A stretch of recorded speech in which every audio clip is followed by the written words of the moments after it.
को एक ऐसे देश के रूप में स्थापित करना है जो सर्वे भवन्ति सुखिनः सर्वे सन्तु निरामया, माने सब लोग सुखी हो, सब लोग निरोग हो, सब लोग स्वस्थ हो।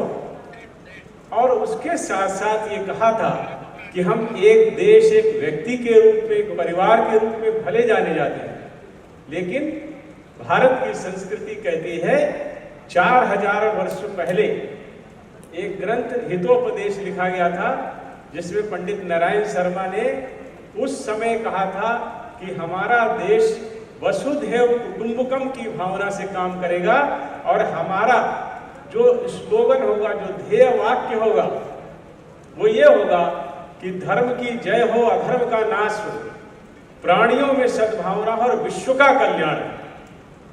हम व्यक्ति के रूप में केवल अपने लिए नहीं जिएंगे। ये जो लक्ष्य थे, इन लक्ष्यों में जब अगर हम ये कहेंगे कि हम व्यक्ति के रूप में केवल अपने लिए नहीं जिएंगे, तो मैं समझता हूं कि यहाँ पर जो बैठे हुए लोग हैं, ये ऐसे व्यवसाय से जुड़े हैं जो वास्तव में दूसरों के लिए जीते हैं। चिकित्सक हो या चिकित्सा में जो भी लोग सहयोग करते हैं, वो सफाई कर्मी हो, फार्मासिस्ट हो, हमारे जो लैब होते हैं उनके टेक्नीशियन हो, स्वास्थ्य सेवाओं का प्रबंधन करने वाले लोग हो, सफाई कर्मी हो, ऐसे सारे लोग पूरी दुनिया कैसे स्वस्थ रहे, उनकी जो जिम्मेदारियां हैं उसके अंदर आने वाले लोग कैसे स्वस्थ रहे, उनकी चिंता निरंतर करते हैं। आप सब उन्हीं व्यवसाय से जुड़े हैं। मुझे आपने यहाँ पर बुलाया है, इसके लिए मैं आपका बहुत बहुत अभिनंदन करता हूँ, आपका स्वागत करता हूँ और आपको बहुत बहुत आभार व्यक्त करता हूँ। प्लेटफॉर्म पर इकट्ठा करने का उद्देश्य यह था कि हमारे प्रधानमंत्री जी का जो एक विजन है, इस फर्स्ट इंडिया, स्वस्थ भारत बने और विकसित भारत बने, क्योंकि हमारी जो पॉपुलेशन है वो एक बड़ी पॉपुलेशन है, उसमें हेल्थ की चुनौतियां कम से कम हों, तभी हम एक डेवलप्ड कंट्री बनेंगे। उस दृष्टि से लोगों के विचार आपस में साझा हुए और हेल्थ के विषय में कौन कैसे विचार रखता है उस पर भी चिंता हुई और आगे कैसे हम काम करें उस पर भी एक चर्चा बनेगी। आगे योजनाएं बनाने में भी इसमें मदद मिलेगी। सर, आपको लगता है इस तरह के कार्यक्रम और होने चाहिए? बिल्कुल होने चाहिए। और मुझे आज लग रहा है जिस तरह की बड़ी उपस्थिति यहाँ पर बड़े बड़े डॉक्टर्स की है, बड़े बड़े हॉस्पिटल्स की है और देश के जाने माने चिकित्सक यहाँ पर मौजूद हैं, तो निश्चित रूप से, और कई लोगों ने मुझसे कहा भी है कि इस तरह के कार्यक्रम वो स्वयं भी करना चाहते हैं, तो निश्चित रूप से एक बड़ा परिवर्तन होगा हेल्थ। बाकी सारे हैं बहुत अच्छा काम कर रहे हैं और मैंने भी बोला है कि मैं भी आना चाहता हूँ, तो उनके साथ इट्स वेरी गुड और बहुत अच्छा काम कर रहे हैं। Thank you.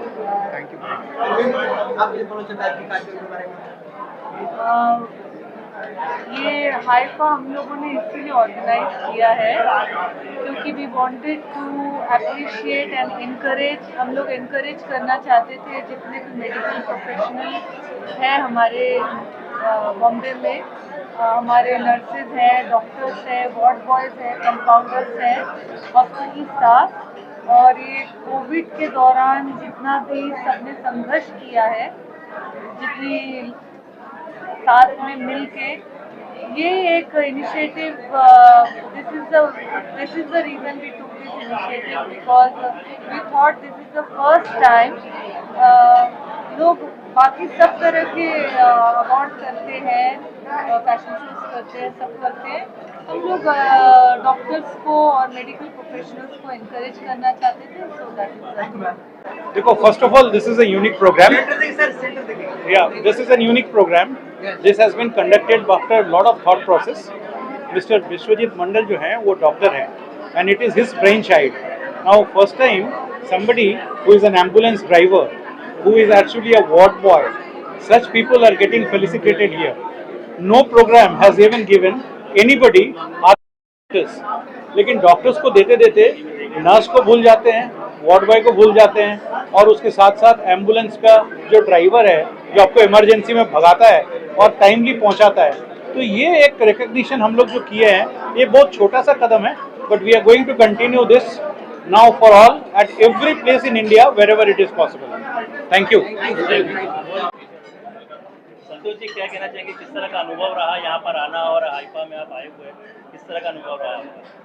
सबसे पहले तो मैं बधाई देना चाहूँगा डॉक्टर मंडल को, मंडल फैमिली को और हाइफा फैमिली को कि इतना बेहतरीन प्रोग्राम ना खाली डॉक्टर्स के लिए, बजाय उसके कि जो फ्रंट लाइन वॉरियर्स जिसको बोलते हैं, जिन्होंने शुरुआत से सब कुछ शुरू किया इस कोरोना पीरियड में, जब भी हम लोग डेली सफ़र कर रहे थे, तो अपनी जान पर खेल के मतलब टिप टू टॉप तक ऐसे लोगों को जिन्होंने आइडेंटिफाई करके जिस तरह से अवार्ड वितरण किया है, अवार्ड तो फिर भी मिल जाता है, लेकिन जो अवार्ड के पीछे की जो सोच है वो बहुत ही बढ़िया है। इससे बहुत सारे लोगों का मनोबल बढ़ता है और इस मनोबल की वजह से जो मतलब बोलते हैं ना, मैं छोटा हूँ, मैं बीच का हूँ, मैं बहुत बड़ा हूँ, इस तरह की जब भावना कम होती जाती है और आप हर व्यक्ति को खाली बड़ा बनाने की सोचते हो, तो आपका विजन इतना बड़ा है मंडल साहब, हमारी ढेर सारी शुभकामनाएं आपके लिए। और देश आगे बढ़ेगा तब तो हम आगे बढ़ेंगे ना, देश आगे बढ़ेगा, हम आगे बढ़ेंगे और आपको बढ़ाने के लिए, देश को आगे बढ़ाने के लिए हम सारे लोग आपके साथ हैं। कहीं भी कभी भी कुछ भी जरूरत हो, आपके एक कॉल पे हम बस थैंक यू गुड नाइट। इस कार्यक्रम के बारे में, और काफ़ी सफल रहा, कहाँ के डॉक्टर्स यहाँ पे आए थे, किस तरह से आयोजित किया गया, कुछ बताना चाहिए? First of all thank you देना चाहूँ आप सभी लोगों को जो अभी इधर है, जो कवरेज कर रहे हैं सुबह से, बहुत मेहनत कर रहे हैं, हम अकेले नहीं, आप लोग भी साथ हैं, तो आप लोग के लिए ये सफल हुआ है। मतलब हम अकेला कुछ नहीं है, आप वो डॉक्टर्स लोग हैं, नर्सेस लोग हैं, अपना बड़े बड़े तमाम हॉस्पिटल से भी अपना ट्रस्टी लोग आए थे, अपना नानावती से भी आए थे। तो हाइफा जो स्टैंड्स है health care in fashion and awards, इसका मतलब है not only doctor, we are opportunity all of the person who are relevant to health care। तो सक्सेसफुल तो है क्योंकि 150 के ऊपर डॉक्टर, 50 के ऊपर नर्स, एज वेल एज तमाम डॉक्टर चेन्नई से आए थे, अपना बॉम्बे से आए थे, अपना कलकत्ता से आए, दिल्ली से आए, एज वेल एज जम्मू से आए, पंजाब से आए। तो ये अपना फर्स्ट वेंचर है, फर्स्ट वेंचर में बहुत सही सफलता मिली है। तो मैं बोलना चाहूँगा, मैं इसको आगे भी लॉन्च करना चाहता हूँ। तो ऑल ओवर इंडिया में साल में होप सो अगर सब सही रहा तो 3 से 4 हम हाइफा करेंगे। एंड इसका मेन जो मुद्दा है और रीज़न है कि आज के ज़माने में सब अपना अपना खुद का प्लेटफॉर्म है हेल्थ केयर में, लेकिन कोई कॉमन प्लेटफॉर्म नहीं है। जो कॉमन प्लेटफॉर्म जिसका लोग सुने, जिससे बातें करें, अपना गवर्नमेंट को भी बातें हम बोल सके, क्योंकि डायरेक्ट तो कोई बोल नहीं सकता ना गवर्नमेंट को। हम जरिया बनेंगे किसी का प्रॉब्लम को सॉल्व करने के लिए, कोई मिशन, ये अपना मिशन जैसा ही है, तो हम इसको मिशन को और भी आगे बढ़ाएंगे। तो बस इतना ही बोलना था। Thank you.